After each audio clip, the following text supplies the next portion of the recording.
एक बार महर्षि गालव जब प्रातः सूर्यार्घ्य प्रदान कर रहे थे, उनकी अंजलि में आकाश मार्ग में जाते हुए चित्रसेन गंधर्व की थूकी हुई पीक गिर गई। मुनि को इससे बड़ा क्रोध आया। वे शाप देना ही चाहते थे कि उन्हें अपने तपोनाश का ध्यान आ गया और वे रुक गए। उन्होंने जाकर भगवान श्री कृष्ण से फरियाद की। श्याम सुंदर तो ब्राह्मण्य देव ठहरे ही, झट प्रतिज्ञा कर ली 24 घंटे के भीतर चित्रसेन का वध कर देने की। ऋषि को पूर्ण संतुष्ट करने के लिए उन्होंने माता देवकी तथा महर्षि के चरणों की शपथ ले ली। गालव जी अभी लौटे ही थे कि देवर्षि नारद वीणा झनकारते पहुंच गए। भगवान ने उनका स्वागत आतिथ्य किया। शांत होने पर नारद जी ने कहा, प्रभो, आप तो परमानंद कंद कहे जाते हैं। आपके दर्शन से लोग विषाद मुक्त हो जाते हैं, पर पता नहीं क्यों आज आपके मुख कमल पर विषाद की रेखा दिख रही है। इस पर श्याम सुंदर ने गालव जी के सारे प्रसंग को सुनाकर अपनी प्रतिज्ञा सुनाई। अब नारद जी को कैसा चैन आनंद आ गया। झटपट चले और पहुंचे चित्रसेन के पास। चित्रसेन भी उनके चरणों में गिर अपनी कुंडली आदि लाकर ग्रह दशा पूछने लगे।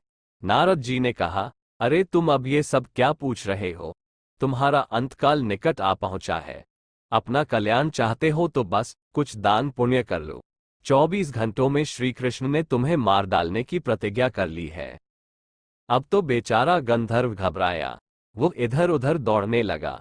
वह ब्रह्मधाम, शिवपुरी, इंद्र, यम, वरुण सभी के लोकों में दौड़ता फिरा, पर किसी ने उसे अपने यहाँ ठहरने तक नहीं दिया। श्री कृष्ण से शत्रुता कौन उधार ले। अब बेचारा गंधर्वराज अपनी रोती पीटती स्त्रियों के साथ नारद जी की ही शरण में आया। नारद जी दयालु तो ठहरे ही, बोले, अच्छा यमुना तट पर चलो। वहां जाकर एक स्थान को दिखाकर कहा, आज आधी रात को यहाँ एक स्त्री आएगी। उस समय तुम ऊंचे स्वर में विलाप करते रहना। वह स्त्री तुम्हें बचा लेगी, पर ध्यान रखना, जब तक वह तुम्हारे कष्ट दूर कर देने की प्रतिज्ञा न कर ले, तब तक तुम अपने कष्ट का कारण भूलकर भी मत बताना।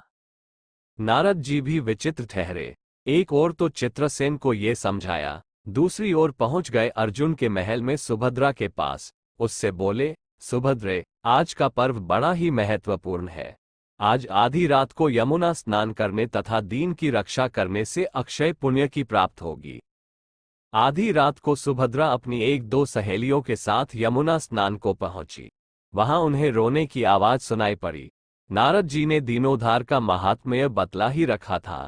सुभद्रा ने सोचा, चलो अक्षय पुण्य लूट ही लूं। वे तुरंत उधर गई तो चित्रसेन रोता मिला। उन्होंने लाख पूछा, पर वह बिना प्रतिज्ञा के बतलाए ही नहीं। अंत में इनके प्रतिज्ञाबद्ध होने पर उसने स्थिति स्पष्ट की। अब तो ये सुनकर सुभद्रा बड़े धर्म संकट और असमंजस में पड़ गई। एक ओर श्री कृष्ण की प्रतिज्ञा, वह भी ब्राह्मण के ही के लिए, दूसरी ओर अपनी प्रतिज्ञा। अंत में शरणागत त्राण का निश्चय करके वे उसे अपने साथ ले गई। घर जाकर उन्होंने सारी परिस्थिति अर्जुन के सामने रखी। अर्जुन का चित्रसेन मित्र भी था। अर्जुन ने सुभद्रा को सांत्वना दी और कहा कि तुम्हारी प्रतिज्ञा पूरी होगी।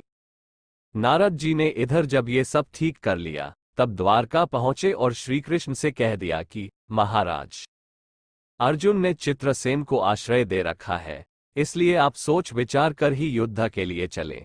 भगवान ने कहा, नारद जी, एक बार आप मेरी ओर से अर्जुन को समझाकर लौटाने की चेष्टा करके तो देखिए। अब देवर्षि पुनः दौड़े हुए द्वारका से इंद्रप्रस्थ पहुंचे। अर्जुन ने सब सुनकर साफ कह दिया, यद्यपि मैं सब प्रकार से श्री कृष्ण की ही शरण हूं और मेरे पास केवल उन्हीं का बल है, तथापि अब तो उनके दिए हुए उपदेश, क्षात्र धर्म से कभी विमुख न होने की बात पर ही दृढ़ हूं। मैं उनके बल पर ही अपनी प्रतिज्ञा की रक्षा करूंगा। प्रतिज्ञा छोड़ने में तो वे ही समर्थ है। दौड़कर देवर्षि अब द्वारका आए और ज्यों का त्यों अर्जुन का वृतांत कह सुनाया। अब क्या हो? युद्ध की तैयारी हुई। सभी यादव और पांडव रण क्षेत्र में पूरी सेना के साथ उपस्थित हुए। तुमुल युद्ध छिड़ गया। बड़ी घमासान लड़ाई हुई, पर कोई जीत नहीं सका। अंत में श्री कृष्ण ने सुदर्शन चक्र छोड़ा। अर्जुन ने पाशुपतास्त्र छोड़ दिया। प्रलय के लक्षण देखकर अर्जुन ने भगवान शंकर को स्मरण किया। उन्होंने दोनों शस्त्रों को मनाया। फिर वे भक्तवत्सल भगवान श्री कृष्ण के पास पहुंचे और कहने लगे, प्रभो, राम सदा सेवक रुचि राखी, वेद पुराण लोक सब राखी। भक्तों की बात के आगे अपनी प्रतिज्ञा को भूल जाना तो आपका सहज स्वभाव है। इसकी तो असंख्य आवृत्तियां हुई होंगी। अब तो इस लीला को यहीं समाप्त कीजिए। बाण समाप्त हो गए। प्रभु युद्ध से विरत हो गए। अर्जुन को गले लगाकर उन्होंने युद्धश्रम से मुक्त किया।